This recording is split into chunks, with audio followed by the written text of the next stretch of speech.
Hi everyone. So this video we're going to talk about why you as a company owner, president, or sales manager, director should be investing in your sales team by providing them sales training. So I'm making the argument today for just sales training in general, whether it's mine or somebody else's, why sales training will directly impact and in your sales organization and increase sales performance so that you guys are getting more orders into your company.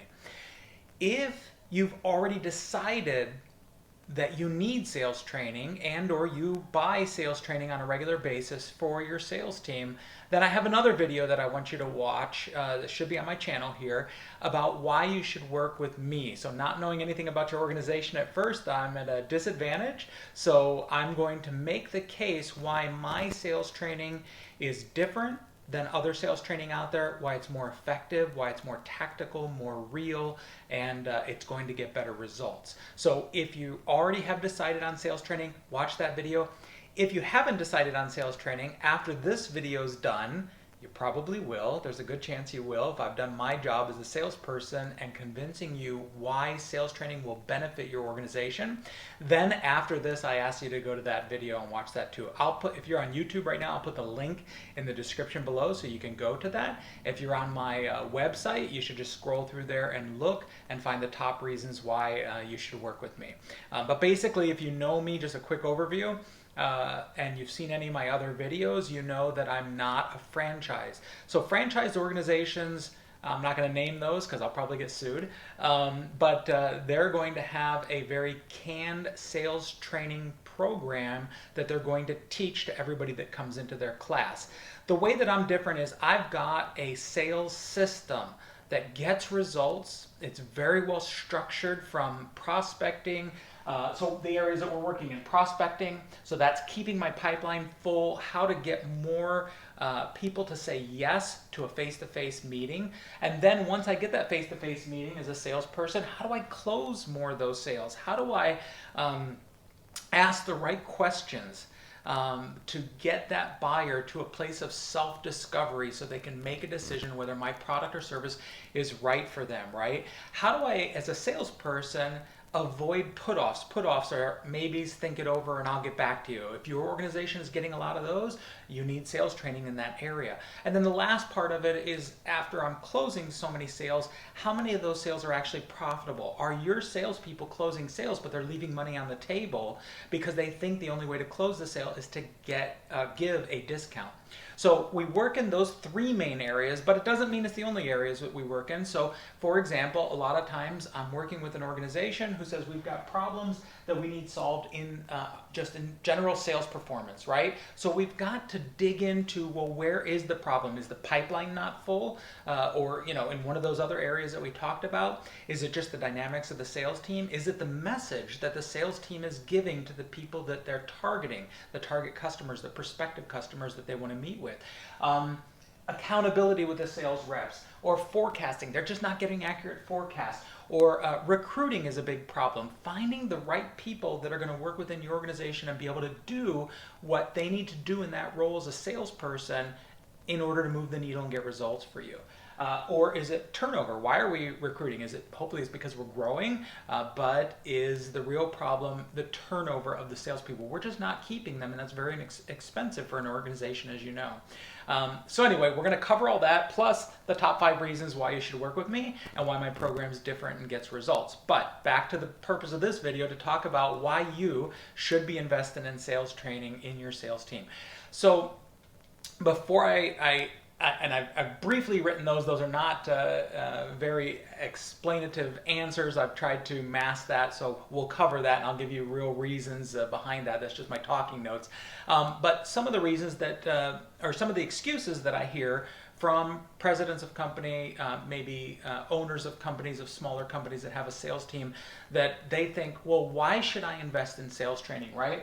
They say, I hire reps that are supposed to come to me with the experience and they should know how to sell. So why am I teaching them how to sell?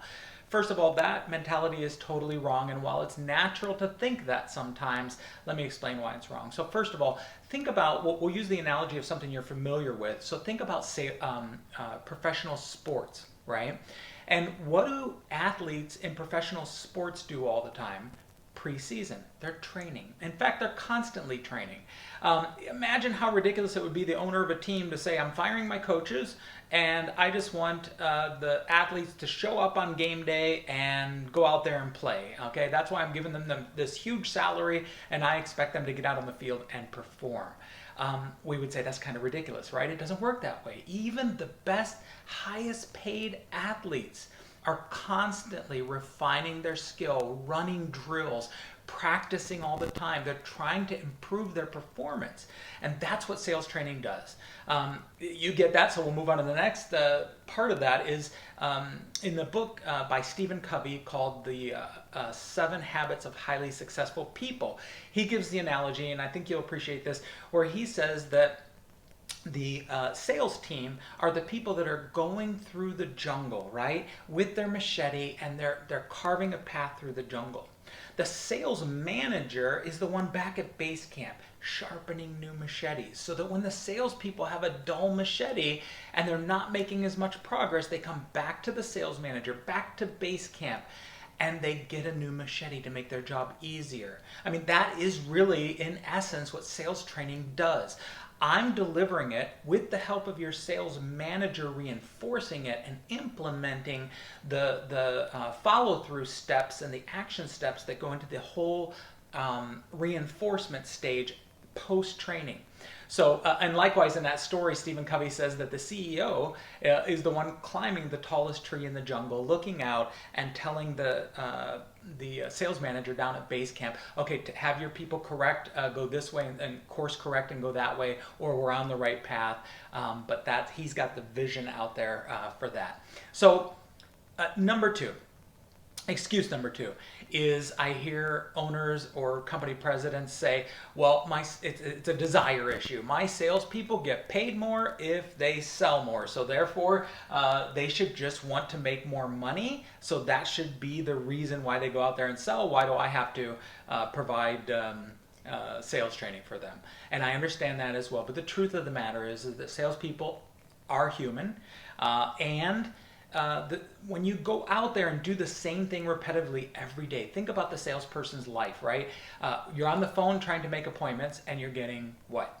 Rejection. You're getting more no's than you get yes. That's just the nature of the business.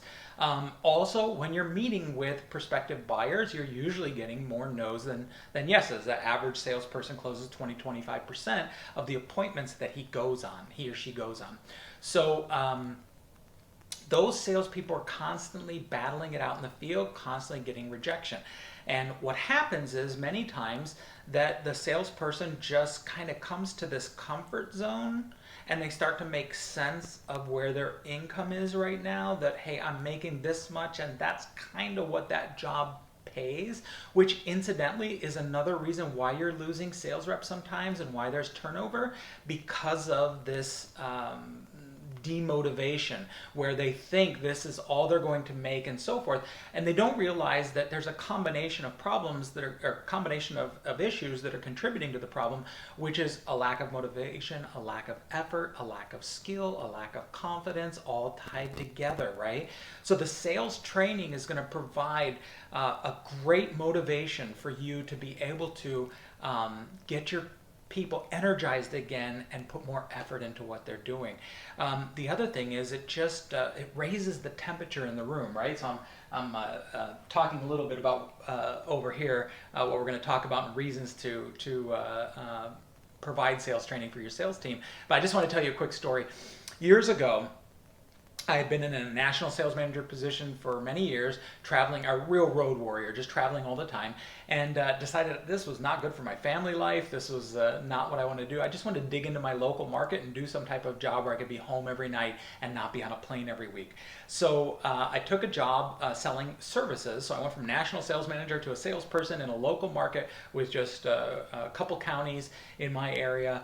And it was great. I loved it. But in the interview process, here's what I wanted to tell you, that I'm meeting with the sales manager, and I said, well, what did your top salesperson make last year? And he said, well, that salesperson made $90,000, but it was a unique set of circumstances because there was this one big account that he had been working on for years, and the average salesperson only makes $50,000 or $60,000. Now he's doing that to try to set the expectations for me, and rightfully so that I don't get into this for a while and say I'm discouraged and I'm not making enough money. But the reality was, I knew just from working with salespeople all over the country before that most salespeople are not motivated, not engaged, not putting their full efforts into what they do, and they're not trained. So most salespeople are given the position as an outside sales rep because they have the gift of gab, say, or they seem to have the right personality.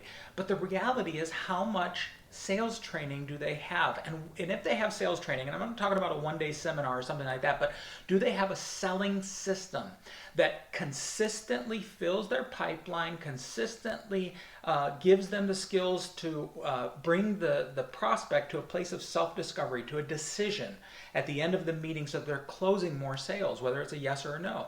And most of them don't. So I knew I was going to be able to outperform that. And I made the statement to them, oh, I'll be your first rep to break $100,000 in income. Now, back then, that was a good amount of money for a sales rep in a local market, not having to be a road warrior, not having to travel. And I remember the sales manager kind of chuckled, but maybe he appreciated the confidence. Maybe he thought I was cocky. I don't know. Anyway, as a result of starting with that new position, I broke records like biggest one-call close in the company history, fastest startup for a new sales rep in the first 90 days, and I exceeded the $100,000 in income mark that I had promised that I was going to do. So when that happened, all of a sudden, these other reps who were averaging $50,000 and $60,000 a year income started raising to $75,000, $80,000, $90,000 a year income. Why? It's just the result of raising the temperature. Once people in the room or with the sales team, once people realize it can be done, it motivates them, it encourages them. If so-and-so can do it, then I can do it. Now, not to mention, I'm sharing these success stories all the time, which is a big part of my sales management program, is sharing successes with the team, because we can all learn from each other. Iron sharpens iron, right? So that's another reason. The other thing is, working as a national sales manager in several organizations with salespeople all over the country, and going and working with sales teams as an outside sales trainer. It's funny to me that owners of company or presidents or sales managers will point to the top performing salesperson and say, if we could get all of our salespeople just selling what this person is doing, $1 million a year, then we're okay. But we can't. We're struggling with these salespeople bringing in, less than perfect results. But the thing is as I look at that number one salesperson in a lot of organizations, first of all, I want to find out, is that salesperson just lucky? Do they just happen to have a right market, or they were given some great accounts by virtue of marketing and lead generation from the company? Or is it that they have that duplicatable system of filling their pipeline and closing sales that I just mentioned? And many times they don't. So this is why when I work with an organization, I want to really deep dive into the organization. That's what we call it, a deep dive intensive, so that I can analyze who's your target customer, what's the average spend, who's your competition, what are the values that we bring into it, the value that we give to the customer in our product or service, and how are the salespeople closing? Are we up against the competition? Are we up against the buyer or prospective customer saying, no, I'm just going to keep doing this myself, or I'm going to keep using the equipment that I'm using myself, or whatever it is that we're selling? It's not us against the competition, but it's us against no action. The buyer's just not going to buy, or the prospective customer is not going to buy. So as I learn these things, I want to look at the average salespeople. What is your average call to appointment ratio? What is your average appointment to closing ratio? Because if I can figure that out, if I can measure that with each of the salespeople, and as a team look at the averages, I can tell that if a salesperson will just do this many calls per day, this many appointments per day, on average, I know we can't do the every day, but in a real world, we come up with some averages that then I look at this, and the salesperson who's doing $1 million should actually be doing $2.5, $3 million. And then I say, why is the bar set so low? And who set that? Just the top performing salesperson doing that does not mean that that's the standard by which we should measure all salespeople, right? So this is just something that I find in the deep dive intensive that we get into. And anyway, that's one of the reasons why we want to use this sales training or sales training in general, to raise the temperature in the room, right? A rising tide raises all ships, and I found that to be true. So the next thing is the risk factor. It's another excuse, number 3 that I hear. Well, what if the salespeople that I pay for this sales training to provide to them leave? It's a real concern, and I hear that all the time.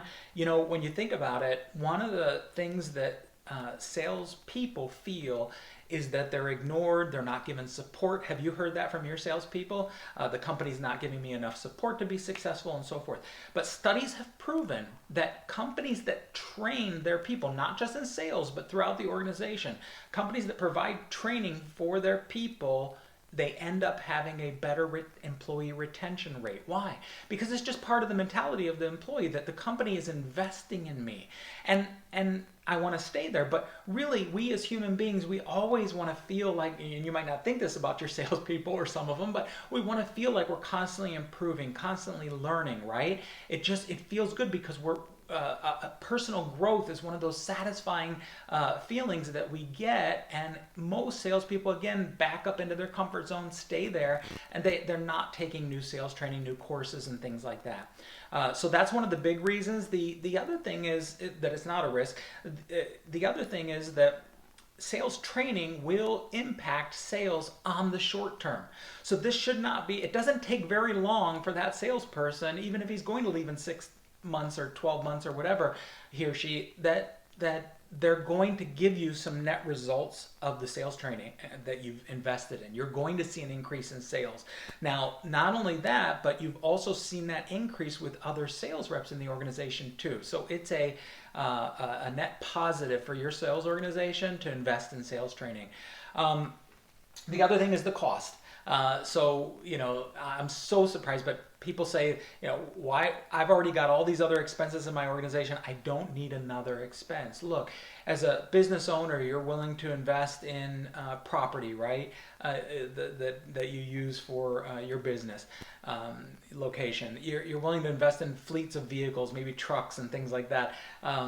You're willing to invest in marketing, which is very hard to quantify whether it's working for you or not. It's actually not, but most people estimate that they're wasting about half of their marketing dollars. So you as an organization need to invest in your sales team with sales training to support them, to complement the marketing that you're doing and that you're investing in, and to increase the performance of your sales team. So think of it as another investment. There's a reason why you buy a new piece of equipment in your, let's say in your manufacturing, because it's going to, increase quality so you have less scrap. It's going to increase production so that you make the products faster, cheaper, and it's going to cut costs and so forth. Same reason why you buy new cars every once in a while. There is a reason to invest in sales training for your organization. So those are some of the excuses that I hear.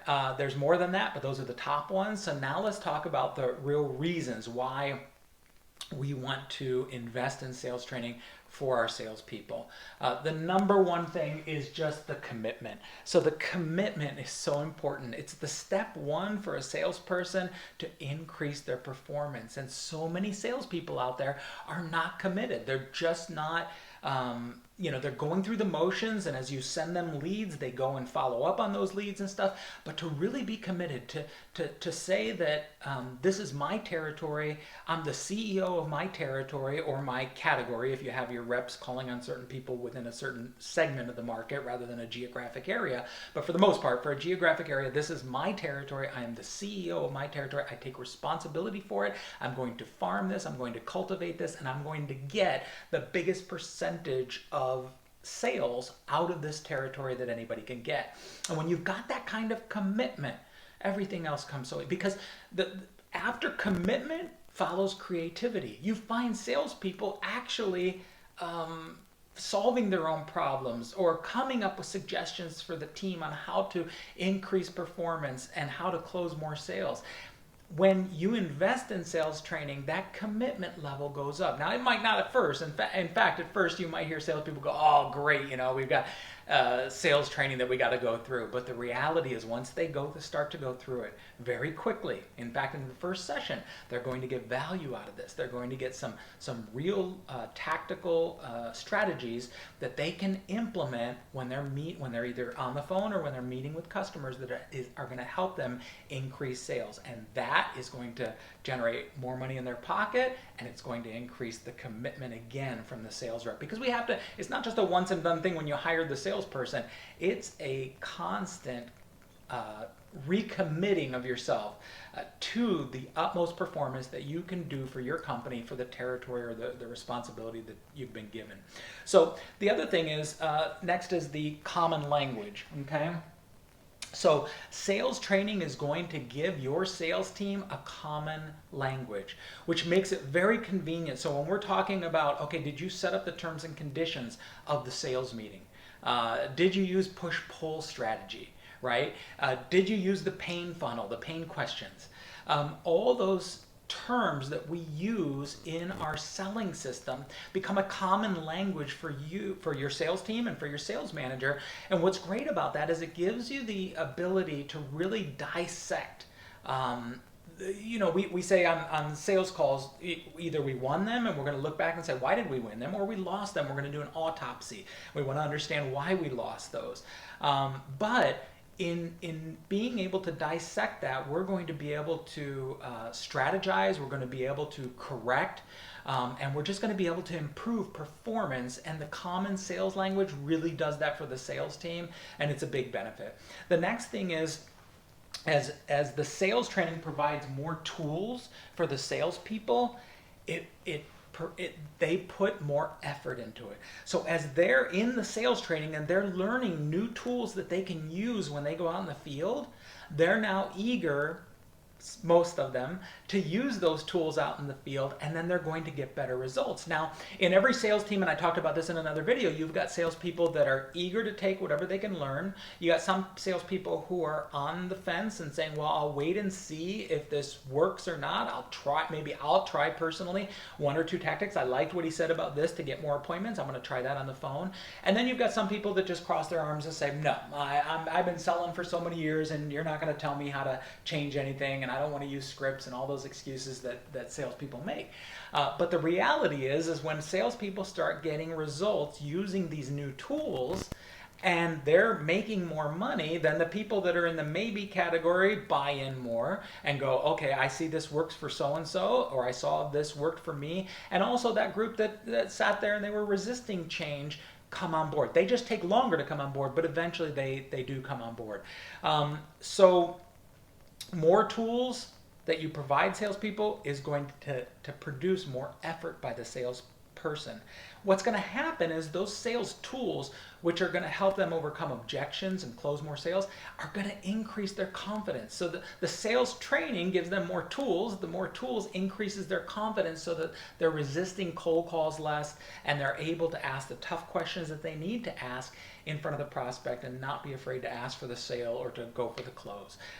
So the more tools equals more effort. That's number 3. Number 4 is just the increased sales. Like I mentioned already, the rising tide raises all ships, or raising the temperature of the whole sales team, right? In 1954, it was May 6th that somebody from the UK finally broke the 4-minute mile, okay? And prior to that, for 100 years, they'd been trying to break the 4-minute mile and couldn't. But then in 1954, May 6, 1954, someone broke it. Then it was June 21st of that same year that an Australian man broke his record and came in sub 4-minute mile. Since then, it's been dozens of. What happened? Did the mile become shorter? Did we now all of a sudden have genetics that were not 100 years ago? So no, people are firmly convinced, and I am too, that in the mentality of the runners out there, the 4-minute mile was something a human being couldn't do until somebody did it. And then as soon as somebody did it, people realized it can be done, and then they did it, right? So this is what happens in the sales team as we like I said about making $100,000, that salespeople will see that it can be done, and then they become more engaged, more students of the art, and then they're able to perform better because they believe that this works and that they can make a difference in their performance as well. So those are the top excuses why people think they don't need to buy sales training for their sales organization, and these are the top reasons why you really should buy sales training for your organization. All right. Again, if you're convinced now, I'll ask you to go and find the video where I talk about my sales training, what's different about the approach, the delivery, why it works, and all those things. And I'll see you over there. Thanks.